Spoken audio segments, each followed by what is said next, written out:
rolls low across the floor, like the love we had before. Every step I take tonight echoes in the neon light. Your memories, a rhythm slow, playing where I go. Oh baby, hear that low bass cry beating through my chest. Every note reminds me you were my best. Now the night keeps spinning like an old blues tune, and my heart keeps falling into your bassy moon.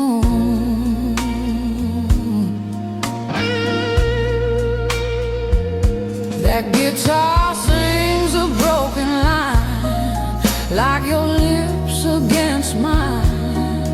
Every chord the piano plays pulls me back to yesterday. Oh baby, hear that low bass cry beating through my chest.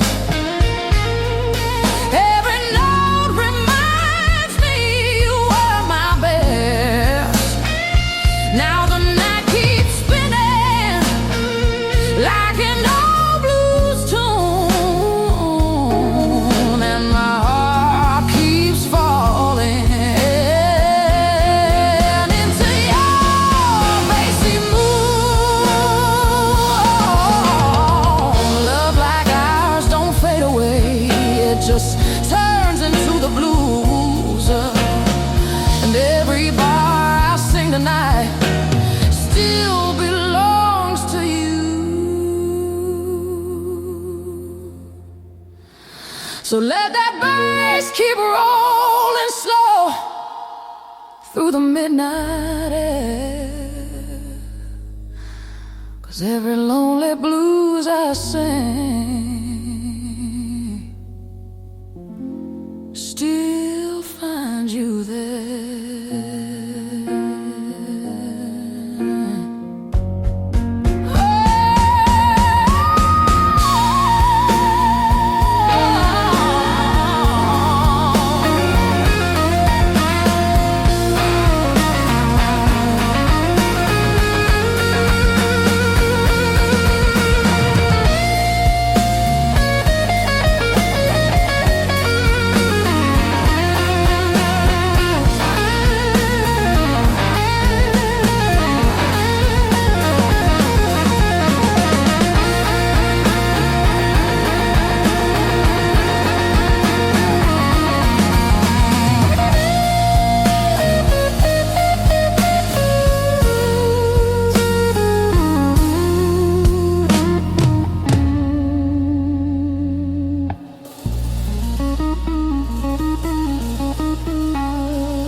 The neon light is fading on a lonely boulevard tonight. Smoke dancing in the shadow while the jukebox cries in blue light. I got trouble in my lipstick and danger in my eyes. Every man who tries to love me ends up learning my disguise. I'm a midnight bad girl, baby, born where the sad songs play. Got a heart full of thunder and a soul that won't obey. Pour another glass of whiskey, let the saxophone cry. I'm a midnight bad girl, baby, And I love the way hearts die.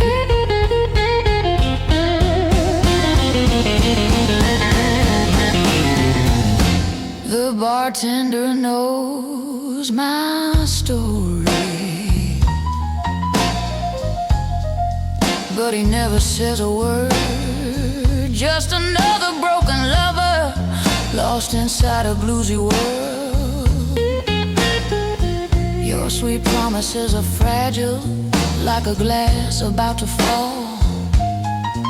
If you're looking for forever, baby, you chose the wrong girl. I'm a midnight bad girl, baby, born where the sad songs play. Got a heart full of thunder and a soul that won't obey. Pour another glass of whiskey, let the lonely saxophone cry. I'm a midnight bad girl, baby, and I love the way hearts die.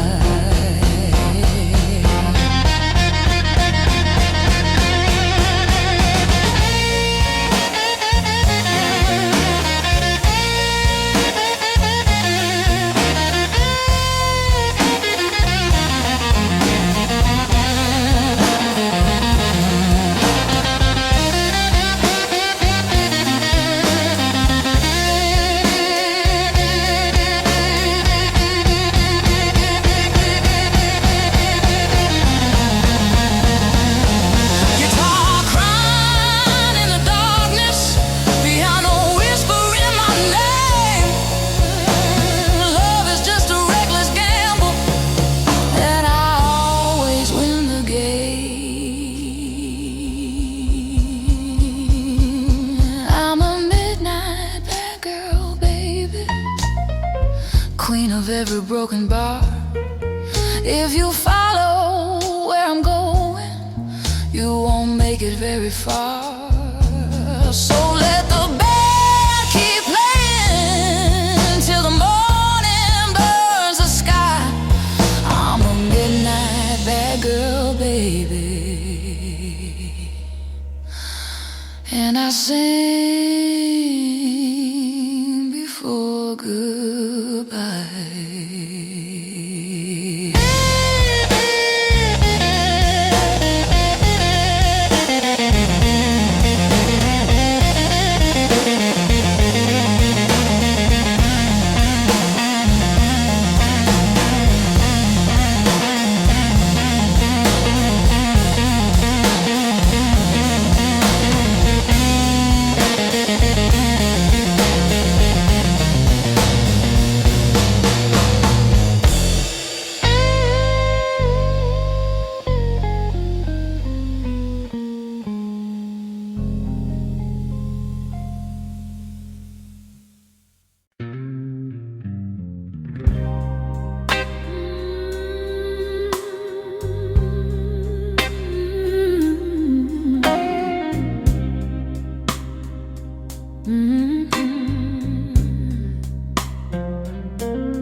Bass rolls low across the floor like the love we had before.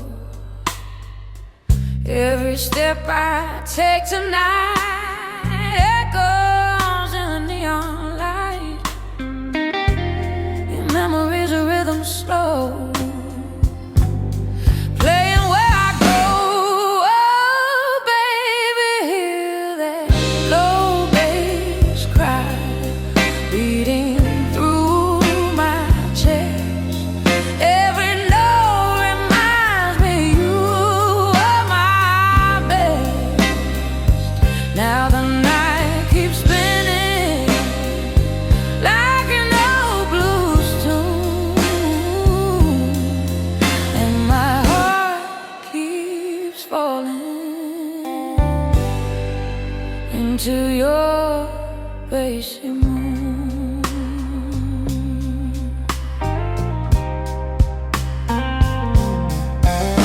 The guitar sings a broken line like your lips against mine.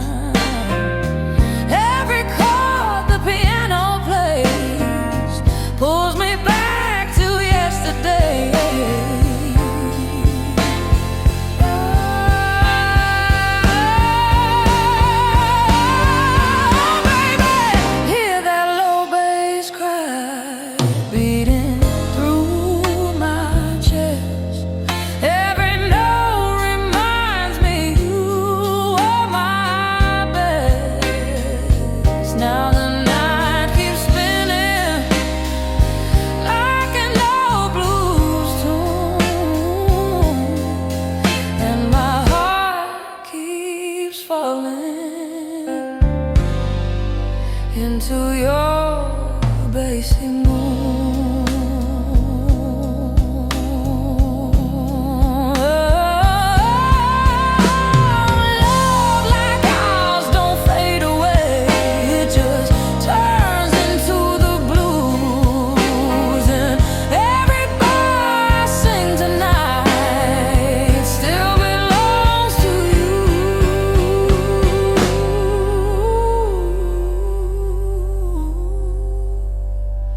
So let that bass keep rolling slow through the midnight air, 'cause every lonely blues I sing still finds you there.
light is fading on a lonely boulevard tonight.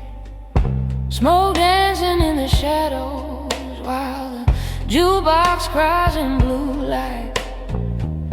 I got trouble in my lipstick and danger in my eyes. Every man who tries to love me ends up learning my disguise. I'm a midnight bad girl, baby, born where the sad songs play. Got a heart full of thunder and a soul that won't obey. Pour another glass of whiskey, let the lonely saxophone cry. I'm a midnight bad girl, baby, and I love the way hearts die.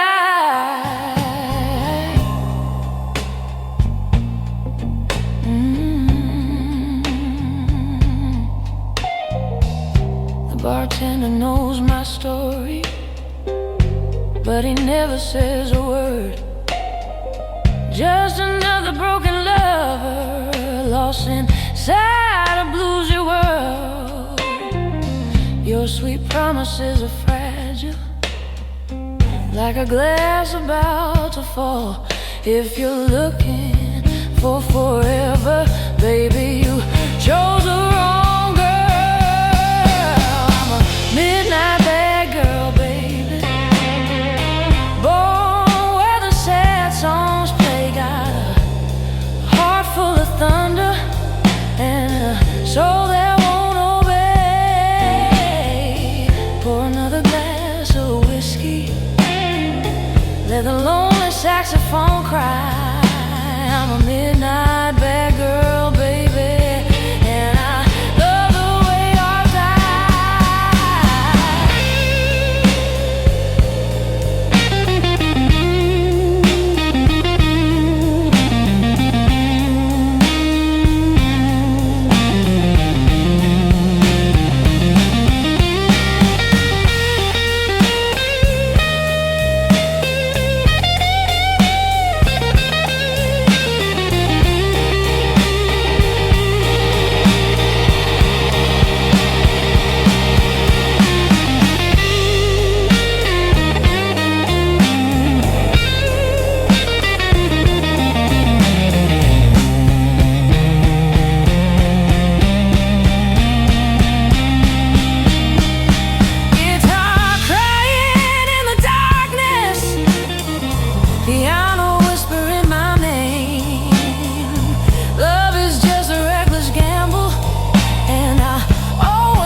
let the band keep playing till the morning burns the sky. I'm a midnight bad girl, baby, and I sing before goodbye.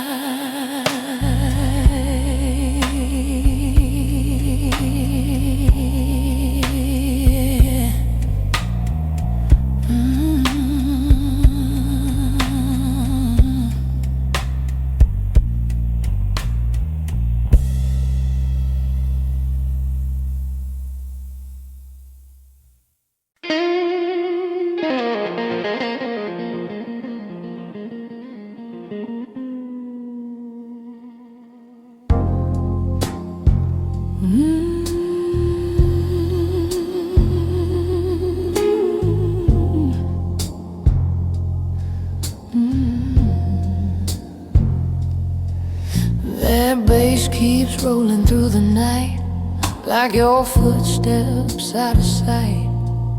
Every note cuts deep and slow, like a love I can't let go. Your memory moves in every groove, like a rhythm in my soul.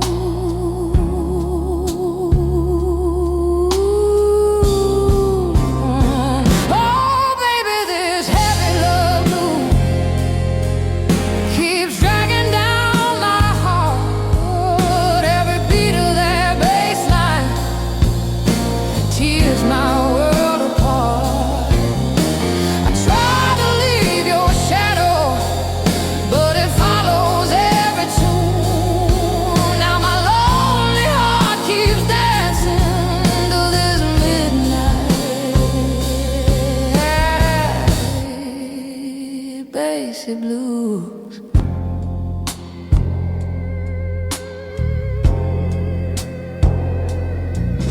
That low bass crying through the bar sounds like whispering where you are.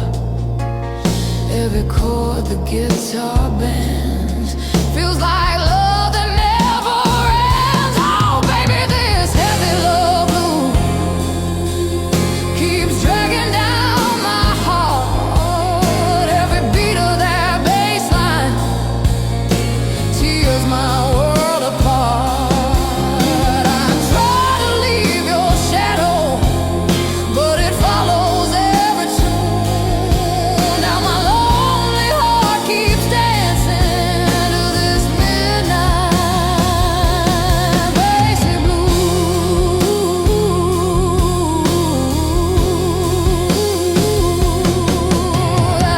Baby, love's a low, slow rhythm you can't ever outrun. Once it gets inside your heartbeat, girl, the blues have just begun.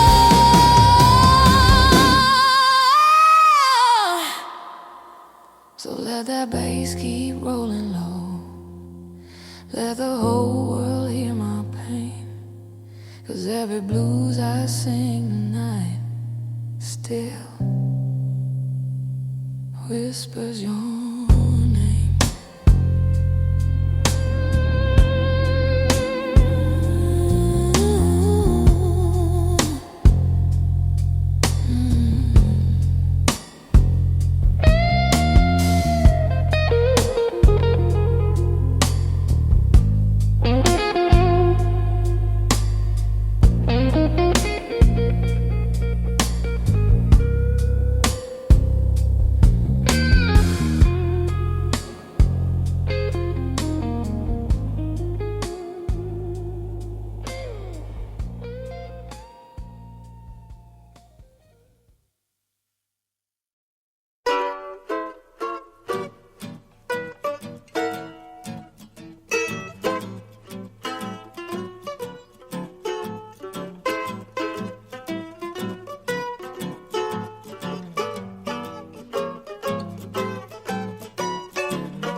footsteps out of sight. Every note cuts deep and slow, like a love I can't let go.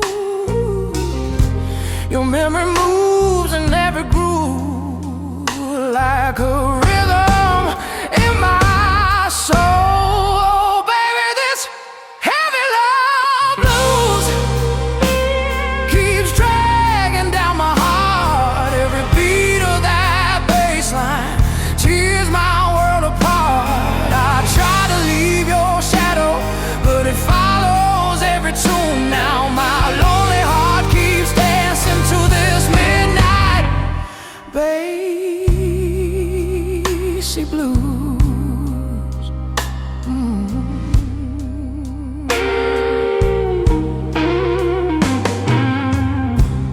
That low bass crying through the bar sounds like whispering where you are. Every chord the guitar bends feels like love that never ends.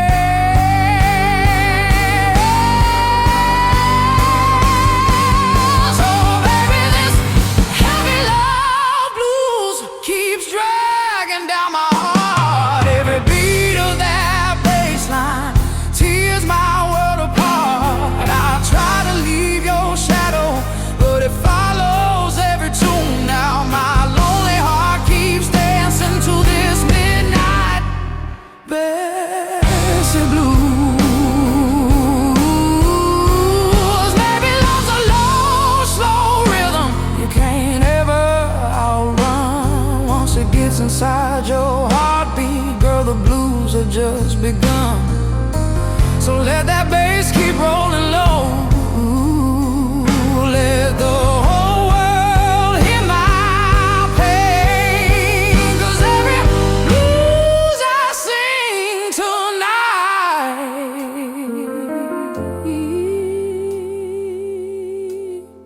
still whispers your name.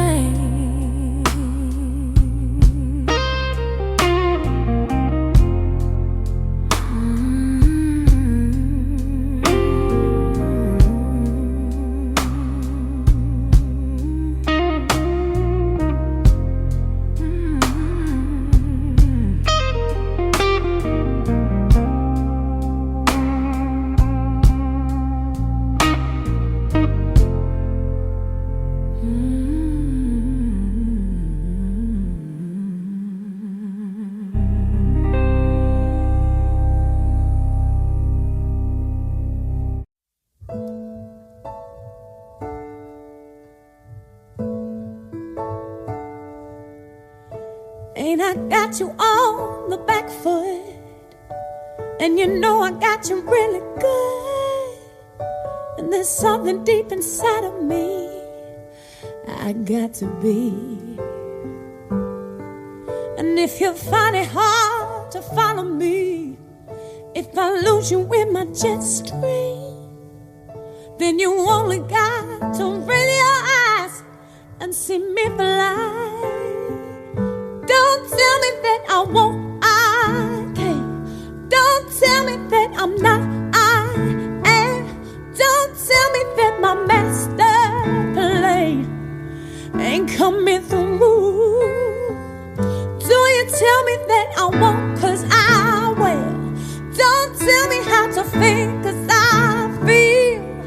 And yes, I know what's real and what I can do. Something that you won't see every day. A little girl who found her way through a world that's designed to break on loving your dreams. And if there's one thing I would say to you, is that there's nothing that you can't do. And yes, it's all about your attitude. Don't let them get to you. Do you tell me that I won't, I can't. Don't tell me that I'm not, I am. Don't tell me that my master plan ain't coming through.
Yes, we're singing in our own voice.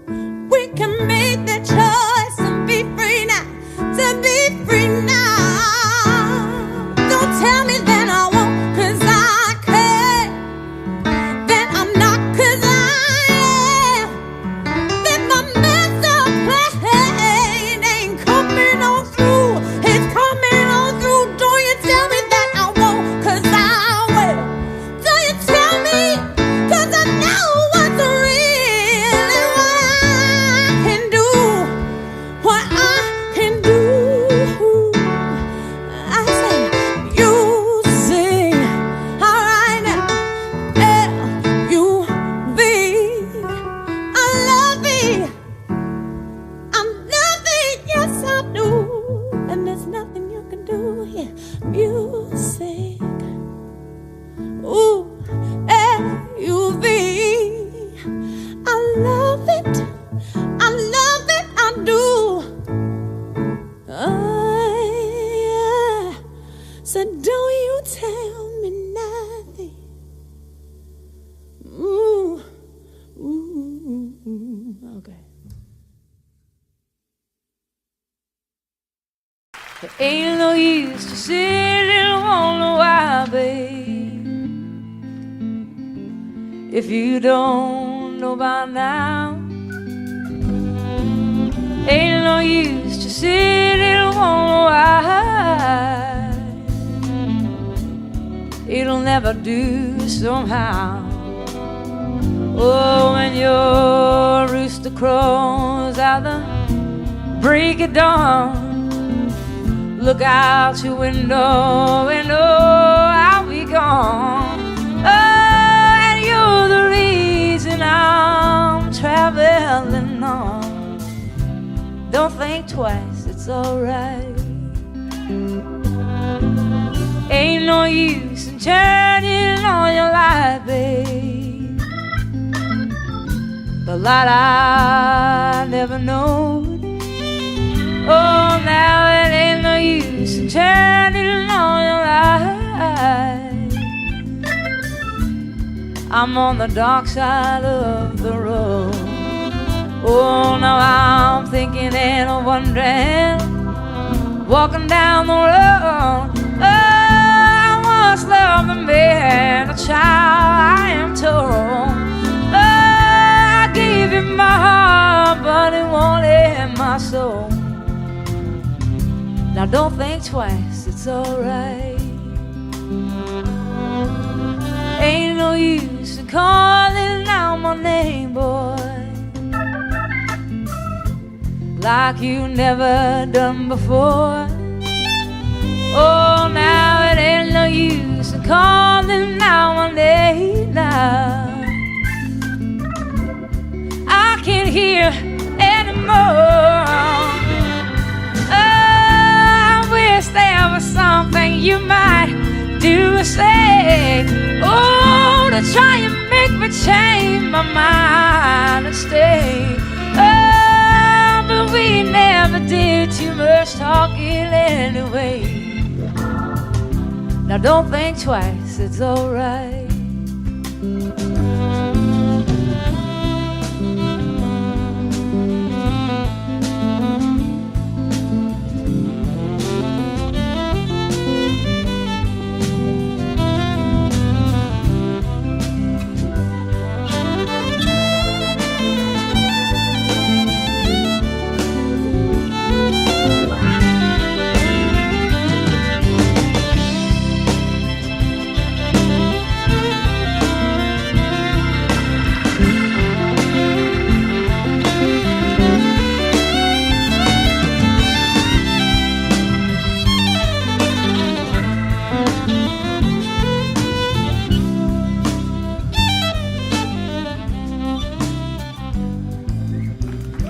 So long, honey, baby.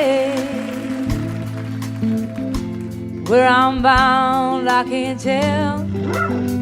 Oh, my goodbye's too good a word now. So I'll just say farewell.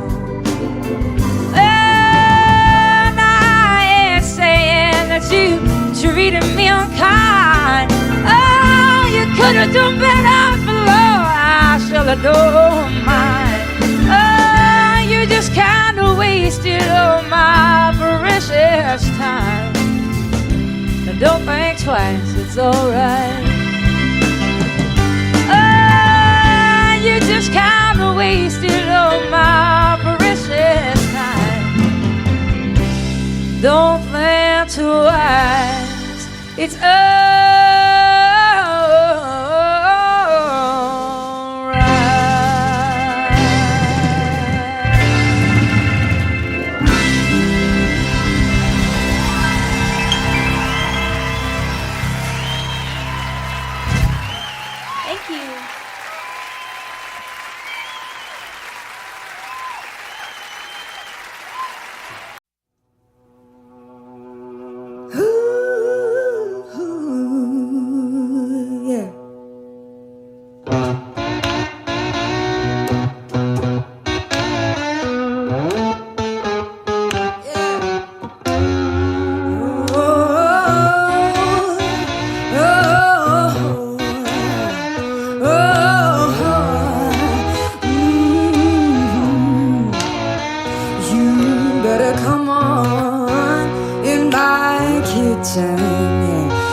got lucky, stole her back again.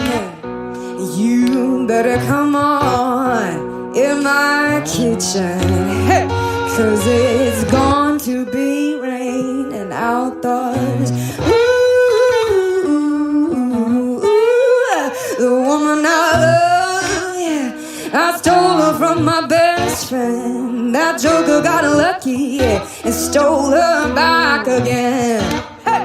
You better come on in my kitchen, 'cause it's going to be raining outdoors. Ooh,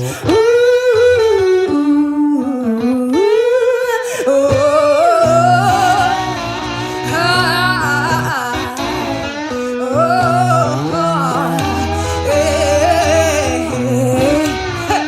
you better come on in my kitchen, 'cause it's going to be raining outdoors.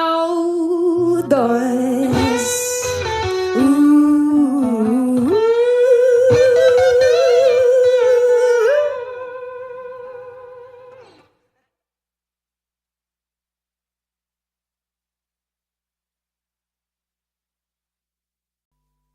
Had dinner with him last The night. grey man. Oh, were you? Basher. Oh, Basher. He's fantastic. What a fine man. A fine musician. They've got a picture of him on the wall of this VH1 studio in Camden Road where we were, and he looked like a lemur, like, because he's just had really light blue eyes, and just the photograph looked like he was holding a guitar, and he just looked like one of those exotic Madagascar lemurs that only come out at night. It was just great. I used to run a little venue in the north of England, which was an old wooden pavilion that was been knocked down now, and we booked this band one night, and they pulled. So the agent said, "Well, I've got this other band called Brinsley Swartz. Do you want them to come?" Yeah. So we said, "Okay." So they turned up, and it was just brilliant. They went down a storm, and it was a really, really good gig. It was just amazing. Very, very good. Are we rolling? He's Okay. one of a kind, Oh, really. One of those people that you're just so glad he's around. Paul Carrick as well. Great guy. Well, Bonnie. We're still here with our same jobs. I knew you were going to It's say a miracle, isn't it? that. A live album. And about time too. Tell me about it. Yeah. Not from lack of wanting. Really? So why now? A couple of reasons. I've been being besieged by people over the years that say, your live shows really capture you, and if only you could get one out, you'd really come across. And I was all ready to do one because of, Little Feat years ago had that great Waiting for Columbus album, and it really broke through and captured them in a way that the studio ones, although those were great too. And I just have been waiting and waiting. But the situation with Warner Brothers, where I was for the first 9 albums up until '82, I was with Warner's, and I wanted to do the live record after my 8th record, and it just they didn't really feel, and neither did I, that the promotion for it went well, to put it mildly. I'm trying to be polite. And radio really stopped playing any kind of progressive format, so I was basically shunted off into the hinterlands of fringe music. And even though I was selling well in my concerts and my core audience bought my albums, it wasn't the right label situation to put out a live record, because they didn't care enough, frankly.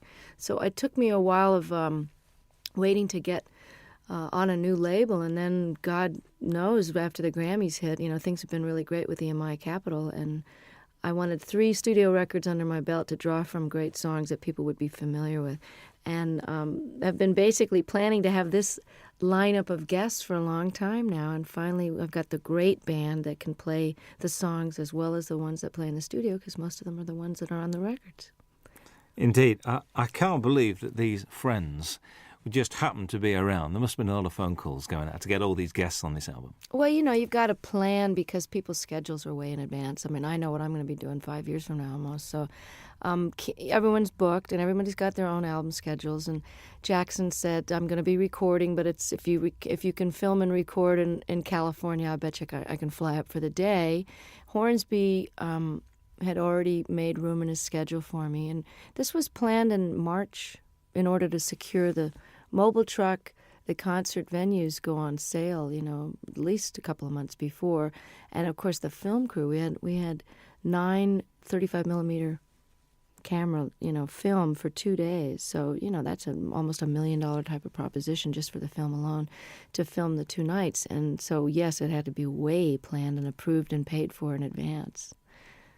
But I must admit, the sound of the album is one of the best live recordings I've ever heard. Oh, fantastic. And I'll tell our engineer that, because he worked his you-know-what off trying to make it. Because I'm not a big connoisseur of live albums. I mean, I listen to James Taylor's and Peter Gabriel's, and of course, Little Feats I play a lot, and I have some live Westwood One radio programs that I've listened to and gotten copies of live performances where I've missed someone's tour. But I really wasn't an audiophile enough to know that it turns out, I've found out from doing interviews, that most live albums get listened to once and put on the shelf. So Ed said, he really wanted to go for, making this the best live sounding record he's ever heard. And he studied a lot of them about how much echo in the room echo to leave in, and how much clapping between songs, and how much talking, where there was a lot of deliberation that went in. And of course each song is from sometimes a totally different night in a totally different hall. So there's a lot of post-production work that went into this. And it works so well. A couple of things. Vince Gill has described you as the wildest lady he knows. All right, Vince. What do you think about that? I think he's the guy all of us would love to get wild with, actually. He's the nicest star. Well, actually, Brian and Bruce and Jackson, my special guests, are pretty nice, too, in the unneurotic field. You know what I'm saying? Like people that are just folks when you meet them. I don't know if that was your impression, but I know that Vince and I, over the years, I mean, when he was in Pure Prairie League and I was still on Warner's, we ran into each other, and we actually did a duet together when he was first a solo act. We did a song called Let's Do Something Even If It's Wrong. And he and I were both kind of wild. I don't mean that in a biblical sense. I just mean, wild rockers. We didn't get into this line of work because we like to go to bed at 9 o'clock. Well, you don't start till late anyway, do you? It's not late. You know what? I get up early when I'm off the road. I like the daytime hours, because if you're not up partying at night, there's really no reason to be up past midnight unless you just get into one of those great moments when you can write and you're reflective and everybody else is asleep. But I've started to really like the early morning dawn hours. In London, when there's nobody else around, it's very good. I was in New York last year, and we drove out of the city we just drove out for about an hour at about 6, 7 o'clock on a Sunday morning. Nothing in New York. Very strange feeling. I very, bet it was very bizarre. strange. I bet. Very, very weird. Do you think marriage has given you a different outlook on life? Have you calmed down or not? Or do Michael and you have a sort of a thing, I don't think marriage has much to do with the calming down. I think just getting older, from your 20s to your 30s, there's a certain calming down. And I don't know about your life, but most of the rockers I know, and by rockers I mean not such as a musical categorization as in party as much as you want and can get away with kind of a thing. You know, like I would never jeopardize my job or walk around stumbling. And, you know, I never was one of those kind of visibly out of it kind of a person where people would comment on it. It was more like a private thing after the show. But lifestyle changes in your 30s are necessary if you want to keep your wits, your memory, your looks, and your health, not to mention the most important, which is your music. So even though I never jeopardized my job, I think my effectiveness, how many hours of the day I was able to be productive, was starting to get affected by my extracurricular activities. So my calming down that way happened in my mid-30s when I kind of quit drinking and took up yoga and bike riding and doing all those things with the ravages of time, so that you end up feeling more energetic and more able to do your gig and have more fun, because it just isn't fun to feel bad, you know. I mean, I know some people make a career out of it, but the feeling bad is for the young. And marriage has just been, it's a challenge, and it's very adventurous, and it's exciting to know that somebody's not going anywhere when you have a big row. But it's also comforting to know that there's a level of commitment that makes the rough times more doable, and that makes the sweet times very, very deep. And, you know, the learning about each other and learning about yourself. Stuff comes up in marriage that didn't come up when you're living together with other, you know, I didn't live with Michael until we got married. And you repeat patterns in your parents' marriage, whether you wanted to or not. And I found that to be a very big surprise, because it didn't happen before until you get married. I think you hear those words coming out of your mouth and you go, there she is. There's that mom thing again. Bruce Hornsby appears on two very different songs on this album. Very much Think Called Love and I Can't Make You Love Me. He's not only a great musician, but a really nice guy. And these two songs not only show the diversity of your talents, but also his as well. Was that why you asked him to play on those two songs? You know, it was one of those things where on the tour we did together last year, we did a 4-month double bill of the Outdoor Sheds when my new album was out. And it's quite obvious that I just think the world of him. I mean, and he made such a difference on I Can't Make You Love Me. And then he invited me to play on and sing on his last record before this current one. Then we did the tour together, and as an encore, he came out and played the accordion, and he's a great practical joker, so it was a way to keep him off the monitor man's back, where he would probably have given me nothing but hi-hat and the monitors and messed with my sound on stage. So I kept him out of trouble by having him on stage, and, you know, he's my favorite singer and writer, I think. It's just, you know, Prine and Jackson Browne and him, that's it, and Paul Brady. I Can't Make You Love Me, I can't even imagine recording live without him on it. So he was very gracious, and I just got to participate in his PBS special and got to play with Pat Metheny, the three of us on stage alone, singing The Tide Will Rise. And it was just absolutely a highlight of, you know, my respect for those men is just unbounded. And his musicianship is far surpassing anybody in the pop world that I know. You know, he's really as nice a person as he is a genius, too. Whenever I bump into him, it's like, you know, and it's like he sits down and he talks to you and he takes time. Mm-hmm. It's never, so I've got to rush now. He's just one of those guys. And I thought his current album was very, very good. I do, too. I mean, he's really a jewel, you know, and such a normal guy, just like Don was. And it's interesting because I've gotten to know Brian the last few days more because we've been hanging out at the Top of the Pops. And he also is totally without any kind of ego attitude. And, you know, he's not neurotic and paranoid or any of those stuck-up things that people get when they get to be a big shot. And I'm so lucky to have these guys as models because they've been famous longer than me. You know, Hornsby came out of the box with big hits, and he's just nonplussed, totally regular guy. That's why you get on so well, because you're the same. You've got the same attitude, and that's why, and it shows.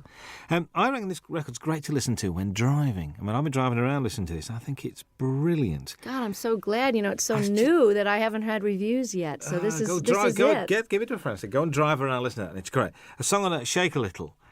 New song to you. New song by the guy Michael Ruff, who wrote "Cry on My Shoulder" on Nick of Time, and. I listen to so many tapes of things where people have a cover letter that says, this is so perfect for you, we've had you in mind, and then it's just dreck. So I appreciate the thought, but, you know, I don't know whether to throw a bucket of water on them the next time I see them or just never answer their phone call. And then there's these jewels like Michael Ruff, who's a brilliant artist on his own and has never gotten the attention he deserves. And I think he's actually got quite a good career in Sweden going on for some reason. But he had 2 great records on Warner Brothers years ago, and the women are all mad for him because he's absolutely gorgeous. But what an unbelievable tune. I'm glad you mentioned it because I love it. I think it made a good single, actually. I was listening to it. I think It so, would make too. a good single. A good single.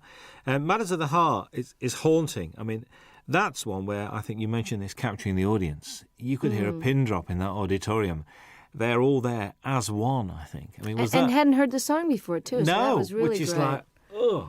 Yeah. And, I mean, did you feel that was a special performance that night with it? Exactly. That was why we picked that night's performance. I mean, all the great part about recording 6 nights is that we really got the best performance of each one.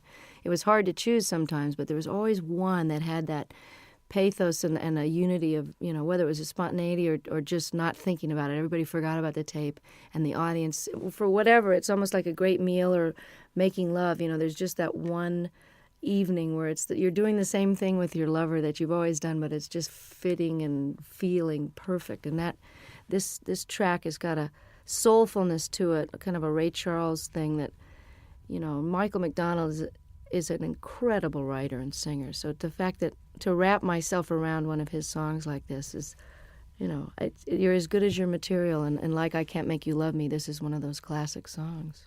I think what's nice about this record as well is it's not Bonnie Raitt's greatest hits live, which I'm so pleased about. It's a real, it's almost it's a comment and it's a reflection. Was that purposeful, the way you selected the songs? Yeah, and I'm glad to hear you say that. This is terrific that it's coming across, even in its shortened one-disc version of the 2-hour concert. I mean, we were actually surprised, Don and I, when we had to narrow this down, that this played as well, and we almost like this order better than the ones with the extra 4 songs on it. I had no intention of doing a greatest hits because why would somebody want to buy it? Well, I suppose they would want to have all those so-called hits on one record, but why not try letting the songs go out the way they've evolved over the last few years? I mean, Love Me Like a Man, I recorded in 72, and the guitar solo is never going to be the same twice. And certainly Have a Heart and Love Letter and different songs from Nick of Time, you know, all of these songs have taken on their own character depending on the tour that we play them. Each tour, everything gets a little shifted by the band members, you know, because just to keep it interesting, but also they just grow. Tempos are changed, you know. Have a Heart has a kind of a South African guitar part on it, and that's partly because I've got one of the greatest guitarists as a foil now, George Marinelli, who used to play with Bruce Hornsby. So I wanted to add something different to the older songs and give people, we got 6 new songs, so it's a little bit of everything. I think so. Charles and Ruth, I'm pleased they're on there. I get the impression the way you were together, there's a real mutual respect amongst the 3 of you guys. Oh, total. And I mean, of all the people that are on a stage at once, everybody has admiration so deep that, you know, I hope it comes through, and I'm glad to hear you say that it can be felt, because Ruth Brown single-handedly was such an influence on Etta James and Aretha Franklin and all the people that I grew up listening to when I was old enough to read about their influences. They were the ones that mentioned Ruth, because I, of course, was only, 1 year old when her first record came out. But she's built Atlantic Records with her singles in the late 40s and 50s, as did Charles Brown, who's no relation, by the way. They're just from a totally different part of the country. But he also was seminal in starting the whole West Coast blues sound, the transition between the post-war jazz era, and he took his Texas very funky roots. He also was classically trained, and he melded them into the style of jazz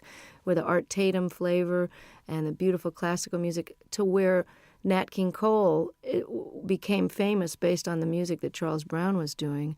And, of course, Ray Charles is a direct descendant, although he doesn't credit Charles, and has never turned around and really helped him, nor have Chuck Berry and some of the other people that really grew up idolizing him. And I always felt it was strange that the great rhythm and blues artists and the white artists of today, who owe such an incredible debt to these pioneers, would not only not put them on the show or at least throw some money towards the organization out of which they can get some health insurance since they didn't get any royalties. Because this is the biggest criminal revelation I found out in the last 6 years, is that nobody before 1970 did get royalty participation. And we've just now gotten to the fourth large company to only now, 6 years after the organization was founded, to agree to pay a 10% royalty starting today, for example, as opposed to 30 or 40 years of lost royalties and 10 years of CD sales with no money coming, no health insurance. You know, every other industry has health insurance and takes care of their own, except ours. So this is a call out to the other artists that are listening and fans to make sure you support the reissues that are paying royalties, and don't buy the bootlegs, and don't sell the records direct. You know, send the money directly to the artist, believe me, before you rip them off for the third time. Absolutely. That's the Rhythm and Blues Foundation as well we're talking about. Yeah. Good to see blues on this. A fine tribute to Mississippi Frag McDowell. And I remember one night in the middle of winter going to Lancaster University, which is like in the middle of nowhere, because a friend of mine rang me up and said, "We've got to go and see this guy playing." I said, "What's it?" He said, "Mississippi Frag McDowell." I said, "Okay, we'll go." Went along, there was 8 people there. But the guy putting it on loved him, and it was obvious. The guy running the gig said, "Look, I spent my money on this, and just come and enjoy yourself." Isn't that the greatest? Because Fred, I'm telling you, was the most exuberant blues man. You know, they always say, oh, they're so full of pain and grief. I mean, Fred loved to play more than anybody I ever saw, and they're just re-releasing I Do Not Play No Rock and Roll, one of the greatest double albums, and I think it was recorded here in London. I'm not sure if that was the one, or maybe there was just that in concert where he's wearing this Mexican poncho over a bright yellow sharkskin suit with a bolo, string tie, just unbelievable getup, and loved the girls used to just flock around him, these little white American and English girls just bat their eyes at him, and he loved it so much. Just like John Lee Hooker is just rolling around enjoying his success now, Fred was like that, and one of the greatest Delta bluesmen that ever lived. I mean, you say on there, you think these songs get better with age. Do you think your work gets better with age? I sure hope so. I mean, don't you think you're better at your job now? You got more seasoning and humor and perspective and knowledge. I mean, I always think people, as they get older, if they're lucky enough to keep their wits about them and don't get too cranky and discouraged, that people's wisdom and opinion at 70, 80, 90 years old they're like gems, If you're smarter now at 45 than I was at 25, why won't I be even smarter at 65? So I hope that my music is richer and deeper and more accomplished. And I never saw B.B. King or John Reid or Pablo Casals or Segovia get any less with age. They just got more. Absolutely. You're always introduced, which I do like, as Bonnie Raitt and her band, including Hutch and Ricky now. I mean, they're part of the furniture. Hutch, how has he been around? He's a long time. He's has the distinction of being one of the only white guys ever play in the Neville Brothers, although they've had a white guitarist for a while. He is so respected by every type of musician. He played in Central America, lived there for a while. The New Orleans cats think he's just it. He lived in San Francisco, was in a band called Copperhead. He knows Celtic music inside and out and can play jazz, Algerian music. I mean, there's nothing the guy can't play. And if you ask him a question, he can give you every detail of every side musician. So he's like a walking encyclopedia. These are sort of nice guys to have around, I think, to contribute to what you're doing. Oh, I'm so lucky to. And this is the best benefit of success, is that while Hutch has been with me for over 10 years, at whatever salary level I was at, he was with me during the rough years in the 80s too, rough meaning couldn't pay very much. Ricky, who has been a successful producer living in Australia, doing film scores and, just co-produced the Boz Scaggs album. And, for those of you, Ricky Fattar from South Africa, he was in a young band called The Flame that was quite famous and was in the Beach Boys for a while. I'm able to afford musicians of the level that I've got now, and that is probably that and raising really great amounts of attention and money for political causes that really need the bucks. Those are the two most incredible aspects of my success that have made the biggest difference, that and good catering, backstage, to actually eat food that hasn't been sitting there for 4 hours, but to be able to play with Ricky and Hutch and have them leave home and come and play with me. is just, it's like a dream come true to every night have these guys. That's why this record was done now. That's why I say in the liner notes, this was the time and you are the reason. Absolutely. Jackson Browne had to be here, really. I mean, there aren't many stages that you and him haven't shared over the years. Mostly benefits as well, actually. But, I mean, to do Opening Farewell is just a bit special, I think. And, we didn't know what we were going to do. I was going to cut this wonderful reggae tune that he did on his last record called I Hear Your Heart Beating Everywhere. I love that song. And I thought we could have a duet, kind of a, We Be 40 kind of a thing. I don't know. And we tried it in my key, and it just didn't sound as good as his. So I said, well, maybe we should send the band off to the wings and just sit here and play Opening Farewell. And it was just done. He came and never had a chance to rehearse it. He never had sung it in that key, never sung a harmony part. And all of a sudden, we're filming and recording it for the history, and he was really a champ. I can barely look at him because I love him so much, and he's so gorgeous and never changes. But yeah, I said that he had to be on the live record because he knows too much about me, and I'm afraid he's going to talk. He knows where the body's buried. Well, I know where his skeletons are buried too. There's an argument that drink and drugs have added to some of the finest music and literature, and also that all the great artists have got to be a shade crazy. I mean, eccentric, crazy, call it what you will. What do you think about that? Totally agree. It's true that some of the greatest works of literature that are currently recognized and studied by even the religious right as great works of art. I mean, Hemingway, all the great works of the 20th century, certainly that whole revolution in the 20s, people were faced. I don't know what the expression is over here, but pissed or whatever. There are a lot of that whining and writing about your mother and tortured. A lot of that stuff, when you know about addiction, you know where that mentality is coming from. Well, that's what makes great artists torture. And artists torture themselves. And the myth is that you can't be, quote, funky or as deep or as soulful or as funny if you're not sort of loaded or hungover, is blown by the fact that John Hyatt and Stevie Ray Vaughan and some of the greatest artists of our time are still kicking, sober. So, and I'm here to tell you from that song that's on this record, and I don't know if it made this cut. Did Feeling of Falling get? I think that's the one we did leave on. Because I want to let people know that just because you're straight doesn't mean you're not totally miserable and twisted sometimes. And it's out of that angst and misery and longing, which is just part of being alive, which you feel more acutely when you're not anesthetized, that some of the most powerful stuff has come out of my guitar, because it's excruciating to be awake. So it's just a different kind of art. If anybody thinks I'm not miserable, look again, and sometimes it's a lot easier to just toss a few back and forget about it, It's trying to be awake all the time that'll get you some good blues tunes. Most definitely. The old tortured theory goes out the window there.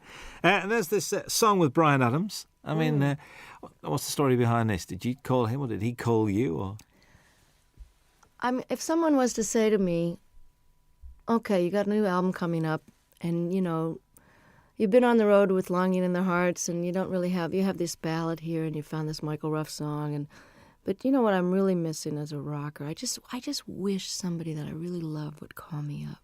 And it was like the universe answered my prayer, and I get this phone call from Brian, who I haven't heard from for a few years, and he says, I wrote you this song with this woman, Gretchen Peterson. I hope you like it. It's on the way. I listened to it. It's like tailor-made, great lyrics, a tried and true topic, but set in a very clever way. You need a rock, not a Rolling Stone. Simple, straight-ahead rocker. And then on top of it, his album was postponed, so as we got closer to the live recording, I went, oh, it would be really great, as if he could sing this with me. And he did. He said, I'm coming. I just can't believe it. It's like, for all the blues people that I helped and all the obscure songwriters I've done songs and talked about over the years, to have somebody like him who is really huge over here in Europe, where I can't get arrested, really. And, for him, he'll be doing for me what I'm doing for Ruth and Charles. So without any compromise, and just pure admiration and love, and just love the guy's work so much, and I love him. And here I am getting to have this handed to me, like Eric and Elton saying, hey, you want to be more known in Europe? We love you. Come on to the Wembley show. You know, that's the payback, is that it all goes around in a big circle, and then I get more well-known, and I can bring Charles Brown over to Europe. So that's the way it works, you know. Oh, that'd be very pleasant, actually. Very nice indeed. There's 3 songs that run together. There's Longing in Their Hearts, Love Sneaking Up on You, and Talking Heads, a storming version of that. All right. Were they the same night? Because they just run together. I think they are the same night, actually. But they were pretty slamming all. You know, sometimes we do Come to Me in the Middle, which we didn't have room for on the record, but again, you can get it on import probably. I always thought of doing Burning Down the House since I first got the idea. I've always wanted to cut the song, but I had no idea whether we would do it on this record or whatever. I didn't know if it would make the record. It was just one of those sound check into the last encore of the night. And, you know, by the time you're at the encore point, your fans are so nuts, you know, you can basically play Rachmaninoff's symphonies and get away with it with a reggae beat. But I love Talking Heads. I love this song. Always heard it with slide guitar. And it's very similar in the clavinet part to Love Sneaking Up on You. So I had them as a segue, like half of Burning Down the House into Love Sneaking Up on You. And about 3 gigs into the tour, all the reviews were mentioning, and the audience was jumping up and standing. They were mentioning Burning Down the House. So Don suggested, he said, hey, why don't you just finish the song and flip the order and stick it on there and we'll put it on the record. I said, no, nobody's going to go for that. And hey, I like it. Listen, it works really, really well. Kim Wilson guests on the album as well. When the Fabulous Thunderbirds are one of the best-kept secrets in Europe, like yourself. Well, that's why I plan to change it. I mean, I'm really glad that by doing a record with Delbert on Luck of the Draw, that 5 million people have that album and now know who Delbert McClinton are, as if anybody's been asleep in a closet and doesn't know. The other great white singer of rhythm and blues is Kim Wilson, and one of the greatest living harmonica players. And Kim and I have been talking about doing this song and performing it together for years, since they first wrote it on a record tastefully entitled Butt Rockin', which I'd love to hear him explain that to his folks. Oh, son, what's the name of your new album? Well, Mom, we decided to call it, you know. So if I can get Kim more exposure in parts in the, you know, for the moment that I'm in the sun here, and just let people know how brilliant this guy is, I'll be able to die happy, because he is just incredible. You know what? Listening to this record, I do have a problem, because I'm not now going to be able to say to people, you mean you don't know who Bonnie Raitt is? This is causing me a bit of disturbance here, because it looks like the single's going to work, and if the album works, you've knackered a lot of the things that you know who Bonnie Raitt is, and they go, who's that lady who sang that song? See, I'm enjoying coming over here and still being a cult artist, and that, you know, now I'm getting all letters from the people in the States going, you know, you were mine for 20 years, and now I really resent the fact that everybody knows who you are, and they're playing you in the supermarkets. But I wrote the guy back. I said, hey, 20 years in small theaters, can't you cut me some slack? I get to have Ricky Fataar in the band and Hutch. Let me have a moment in the sun here. And while these rhythm and blues artists are still around, and while Kim deserves to be heard, let me show the rest of America about these guys. And I feel the same way about Europe. But if I'm a cult artist over here for a while longer, it would just be very nostalgic for me. I think so. It was a joy last time to walk into the Palace Theatre in Manchester and see it sold out. Wasn't that exciting? Joy. I'm inching my way to notoriety over here. And, you know, I'm really thrilled that this record, that you think it's great, because I'm so proud of it. I mean, it took me a long time to get these songs together, and I took a lot of care in the mixing of it and the choosing of them. And I think if you're coming into me new, that you'll be able to get a good glimpse of what it was like before in some of the blues stuff. And, you know, I don't think anybody should be determined by their latest single. So, you know, I'm not a singles artist. So if you've never heard of me and you hear the Bryan Adams track and you like it, check out the rest of it, because there's a lot of good people on there that deserve to be heard while they're still able to play. I think so. I think how anyone cannot be moved by Jackson Browne's version of Stay, I will never, ever know. And I just sang on his new record. It's just fantastic. Oh, there's a bit of to and froing because you're on John Hyatt's record as well. Yeah, I know. Well, that's how it works. We all love each other, and, I'm so thrilled that they want me to come and play and sing on their record. There's a great band out in New Orleans called the Subdudes, and I'm on their new record, and it's a fantastic record. Support act on the tour, actually. Oh, it'd be. And That's if you got there early, That's right. They were over here in England. It's true. That's right with you. How's the songwriting going? I mean, we've been progressing. We've had like 3, 4. We're getting there. I'm inching up there in the quantity. But one of the reasons I'm taking a hiatus is because I haven't stopped working either on the Rhythm and Blues Foundation or the different benefits that I've done and organized. My own touring schedule, making up for all these years I didn't tour outside the United States. I haven't had any time to write, so it's time to go live a little bit so I've got something to write about. Because honestly, writing about the catering in my room in the hotel is not going to make it for a topic. And getting any more personal than I did on the last record would be a challenge because I'm just going to have to figure out and take a break so that it's done from inspiration and not out of obligation. So does this mean that, I know because you're not a winter person, so come sort of spring, are you going to be treading these shores? I'm hoping to have the first break from touring in 25 years after this live record. I was doing this now, and I did a record with my dad, and it's out on Angel Records with a 42-piece orchestra. We did 3 songs together. It was just great fun. And I feel like I've done my bit with Charles and Ruth and Kim and done my major opus here, and it's time to take some time for me because if you don't fill up and take some time off, there really isn't anything else to say. And I honestly don't think I'm going to be touring this next year unless for some ungodly reason or perhaps truly godly reason this record with Brian and this record takes off in Europe, and then I'll be a brand new artist and come over and show people where it's really at. A brand new artist again? Yeah. Again. Well, I'm an overnight success, Robin, you know that. There's a description that I read I'd like your comments on, really. After years of singing about broken hearts, faithless lovers and no good men, Bonnie Raitt entered the 90s at the peak of her already lengthy and impressive career. Has the 90s been good to you, do you think? Oh, yeah, definitely. I don't think you could argue with the kind of Cinderella story that happened to me when I just a lot of changes were made personally before the Grammys happened. But I think your 40s, while as I was mentioning before, it's a little harder to be older and awake. It's also easier and more fun to be wiser. Does that make sense? It's easier because I know how to do things better, and I know how to handle stuff. I can handle my success. I can handle disappointments. I don't mind getting angry. I know that it's not going to last for 5 days. I'm just getting angry. So the process of growing up is happening now as it is for a lot of rockers because it's just sort of a postponed adolescence sometimes until your 30s and 40s, and then that's when people settle down. So I've had a really great last 5 years, and I'm looking forward to another 25 and another couple of live records in the middle of those. Absolutely. Bonnie Raitt, thank you very much indeed. Nice to be back. Hi, this is Bonnie Raitt. Very happy to be with Robin Ross on your radio. I want to go to Scotland. If we send him a tape, he'll do a 2-hour special. Wow. He's like a big supporter, isn't he? These guys are just, Thank you, Dave. Thank you for the homeland, for the young girl who's found her way back to your shores any minute now. I'm threatening to show up for Hogmanay again. Again?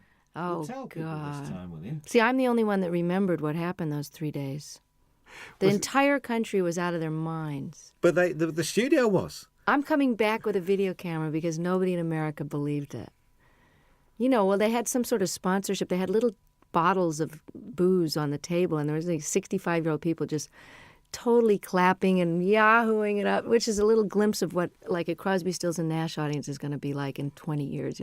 We'll be a bunch of old geezers singing, just a song before you go. But they'll still be all applauding. And Sheena will be singing Morning Train, and me and Brady will be out there on walkers singing Thing Called Love. Yeah, I found another Brady Buncher. Curtis Stigers is a Brady Buncher. Yes, he is. Curtis Stigers is a Brady Buncher. I found somebody else as well. Guess who cut Paradise Is Here? Cher. Heard it from Brady's lips today. On I'm the new not album? kidding. That'd be great. Let's find it right now. Really? So it must be this new album because she's done the Mark Cohn Walking Yeah, in Memphis. That's a I single, know. so it'll be on the Well, same it's album. good. I'm glad that she's going to get them some wider attention, you know? Brady's record was great, wasn't it? Mr. Cummings won't know what's hitting. He won't know what to do. I know. He's great. I ring him up. I really wanted to do that song too, but Tina had I already think done it. that Cher track's coming out for Christmas as a Christmas single. Paradise is Here? Well, that's good. I'm glad. I mean, I don't know Good. who produced her, but I hope it's great. My engineer's producing Anne Murray's new record, which should be great. All right. Yeah, she's terrific. Mm. When I call you up. Remember when she She did do an that? acoustic, would she? She should have done. She wouldn't do an acoustic for us. She's doing one now. Hello, hello, hello. I'll come in here and do one. Yeah. We had John Hyatt. John Hyatt did 2 songs. Did he? Yeah, John did 2 songs. Finn did 2 songs, did they not? Which is Neil and Tim Well, Finn. they just told me to come and talk. They did Weather With You, and they did Nobody Angels asked Feet. me. We'll ask you anywhere, anytime. You know Hey, we'll you know. like. You could play the national anthem and we'd listen to. You know that. So, I'd play your national anthem. It'd be interesting. Yeah. It'd be good. We Be good. good. So you're going to Scotland on this break? You're going to try. I want to. I was threatening to go to Ireland or Scotland over the weekend, but I'd like to come back when the days are longer, because it's too hard to come over here and have it get dark at 4. Yeah. Not if you're unless you Especially over that. you know what I mean. If your you go nighttime over the hours West can be more Coast. productive, but I want to be able to see stuff. You know. You were going to go around Ireland last time I spoke to you. You were going to I visit did Ireland. it once a long time ago, and I want to do it again. I may do it over the weekend. Just get down the country and see part of it. Well, I did get a whole week in did you? there. I did get a week in Scotland, a week in Ireland back in '91, right after the Grammys. Randy Newman's on Jules Holland on Tuesday night. You should get him in here. I'd love to. With Warner's, you see, Warner's a bit strange. So my best man when I got married is head of promotion at Warner's, and he won't let me do any interviews. He said, I leave it to the regional people. I said, but we're getting like 50 Randy's stations. great. I know. I mean, Faust is a great record. Lovely man. When's Bonnie Call Raitt on Peter later? Asher and tell him I told him that he should do it. Excuse Tell me? him who you talked to. Tell him all Yeah, the people well, you we- talked to and how many stations We're you going to get. start. Yeah, well, we Just call him got you directly. on. Did we get 50 last time? Peter and Gordon. Tell him you're a Peter Gordon fan and call Peter Asher. Remember Peter and Gordon? I actually That's went Peter to see Asher. Peter. He's I said, I Randy's- know. he's But he used Randy's to manage manager. 10,000 Maniacs as well, didn't he? Yeah. He manages Little Feat, and now he's head of Sony. I think that's right. I forgot. He got a new job. My former manager is head of Atlantic, then head of Warner's. Now he's head of Mercury. Moving Hello. around. We're gonna fire you. Here's $30 million. Get out of here. Oh God. Now you can pay the musician. Here's another label. Oh, Could you sign that for me, please? Are you kidding? Thank you. I've got great. I've got a shiny one because you haven't got shiny pens, have you? Can I have that on tape, please? And you haven't got any Robin tape. Ross has a shiny one. You haven't Thank you. Could you sign it for me?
Cuando llega la noche, yo recuerdo tu cara y en las olas del mar siento tu voz y en la luz de esta luna es tu piel que me roza. Y esta brisa azul trae tu corazón más cerca de mí.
su cara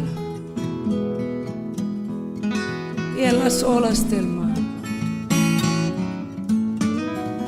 yo siento tu voz. Y la luz de esta luna es tu piel generosa